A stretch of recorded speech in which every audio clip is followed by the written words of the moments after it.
So what Nick's getting into here got me thinking about the skandhas in Buddhism, where by exploring our experience, we can sort of come to see the various layers that compose it.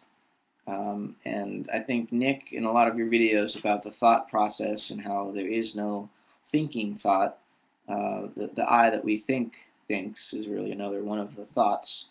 Um, what you're really talking about is one particular skandha, that the level of conceptuality or conception, um, and there are other layers below this, and conceptions, thoughts can be confusing, and I think the truth you're trying to point out may be better recognized if we can go below the level of thought. So there are five skandhas. Conception is the fourth.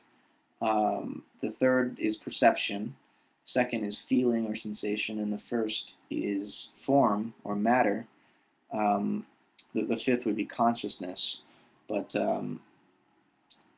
it gets a little confusing there because some schools of Buddhism will interpret consciousness um, as the ultimate skandha, that it sort of underlies all the others, including form and matter. So it's almost an idealist sort of position. But let's put that interpretation aside, and I'll explain the skandhas from a different interpretation where they sort of build up one on top of the other. Um, so we begin with form or matter, and this refers to both the matter out there and the matter in here. In fact, it refers to that first distinction between in here and out there. It's the first layer of experience where we could become attached to anything at all.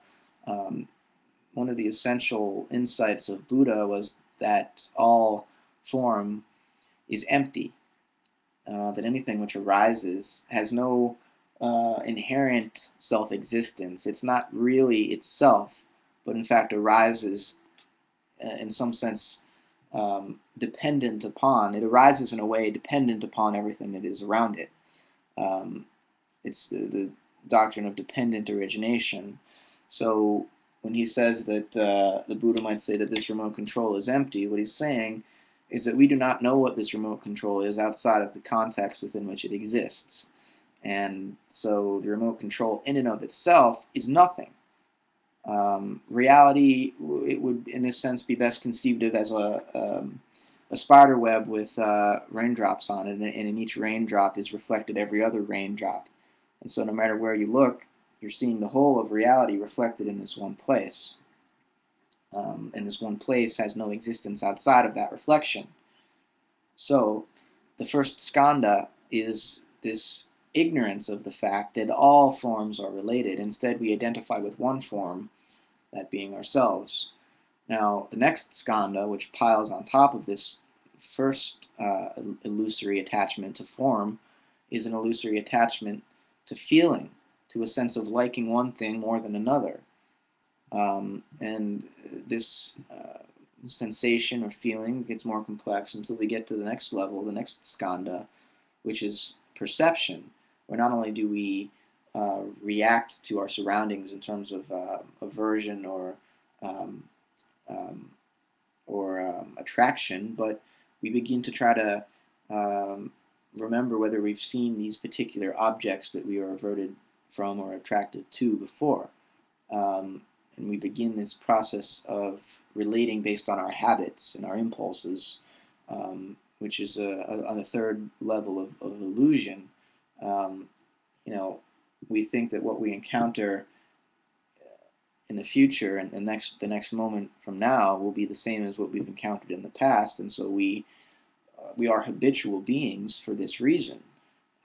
It's very difficult for us to see something new, not because it's not in reality new, but because we're so used to projecting our habits, our habitual ways of responding to the world and whatnot.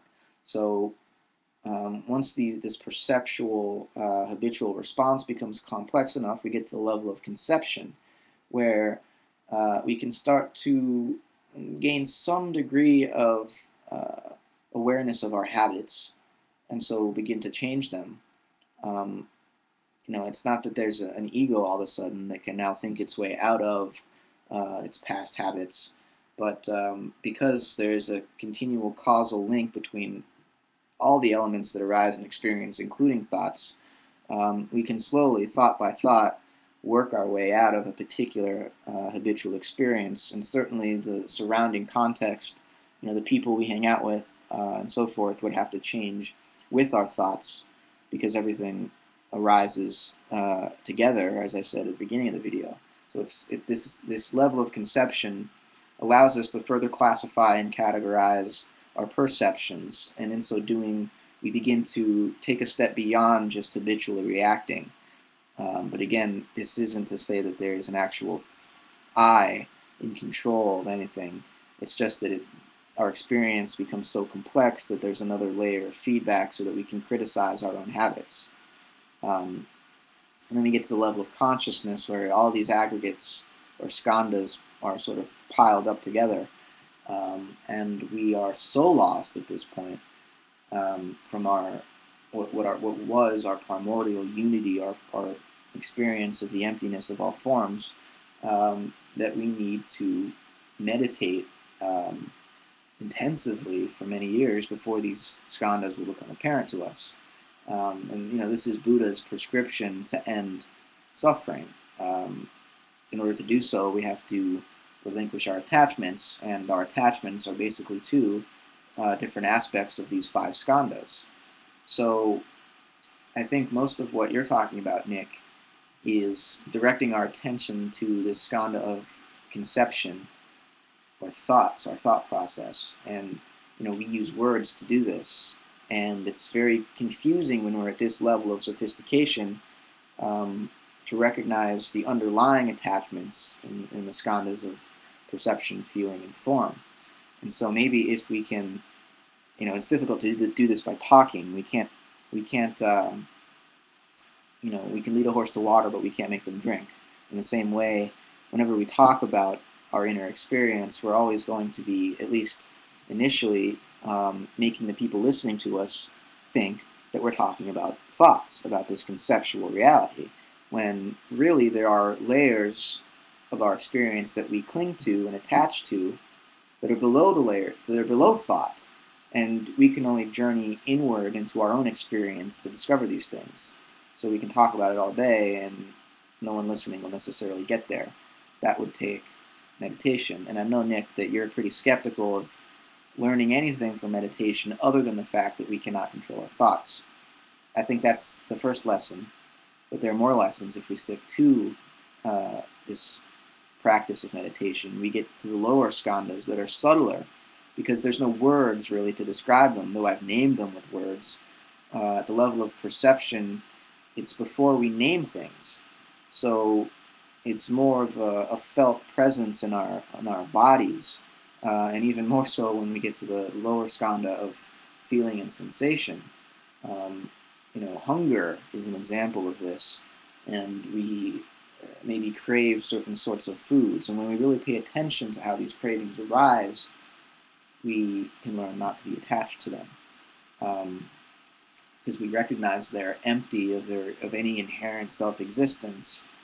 That when hunger arises, I am not that hunger. There may be thoughts that say I am hungry, but there is no I that really needs anything. It's just a feeling which arises. And I think you've gotten into this in discussions about pain, which is another feeling, another experience at the level of the skandha of feeling or sensation. And if we don't identify with pain, and just let it be, it's really not so troubling anymore. So these are important insights, and I think if we do commit to a meditation practice, that we can begin to discover these things and loosen the bonds or the attachments that we have to this sense of ego, which develops, after all of these skandhas have piled up. Even if we have a sort of right understanding about our thought process and that there really is no thinker, there's still other layers of bondage and craving to perceptions, feelings, and form that we need to work through.